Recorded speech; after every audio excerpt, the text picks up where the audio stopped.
The failure of tactical voting to propel referendum-backing MPs into the House of Commons was exposed most brutally in Kensington.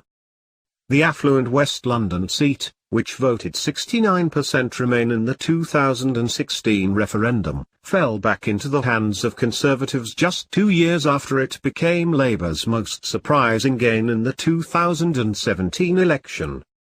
Felicity Bidkin won the seat by just 150 votes, scooping 16,768 to 16,618 for Labour's Emma Dentgoad. And supporters of the short-lived Labour MP pointed angrily to tactical voting websites, some of which had recommended votes for Lib Dem Sam Gyimah, despite the party coming a distant third in the tightest Labour-Tory marginal in the last election.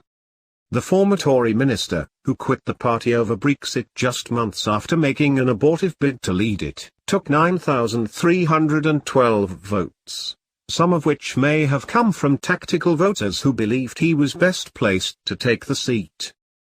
The total tally for the referendum backing Labour, Liberal Democrats and Greens came to 26,465 to 60.5% of the vote, far outweighing Ms Buchan's 38.3%.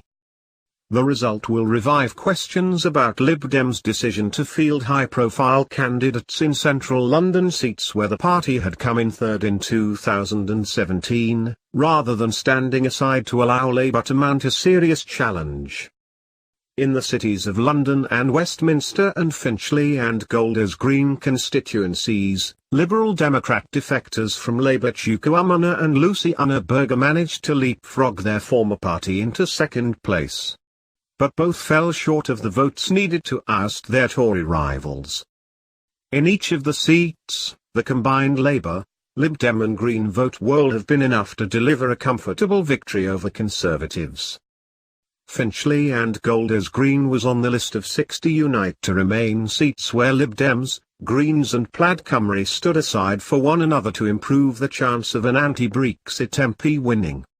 But Jeremy Corbyn refused to take any part in the pact, while Joe Swinson refused to stand down Lib Dem candidates in seats where Labour was best placed to defeat Tories, even imposing a new candidate when her party's choice in Canterbury voluntarily withdrew from the contest to help the pro-EU Rosie Duffield. In Kensington, Labour and Lib Dems fought viciously, with Mr Gyimah accusing Ms Dentgoad of sharing responsibility for the Grenfell Tower fire. One seat where tactical voting did come into effect on a big scale was Esher and Walton, where the Lib Dems' Monica Harding came within 3,000 votes of toppling Foreign Secretary Dominic Raab. Ms Harding put on almost 28 points to take Lib Dems from third place to within a whisker of claiming what would have been the shock scalp of the night, as Labour shed more than 15 points. And in St Albans, Lib Dem Daisy Cooper may have benefited from tactical votes as Labour's tally plunged by 14 points and hers surged by almost 18 as she replaced Conservative Anne Main.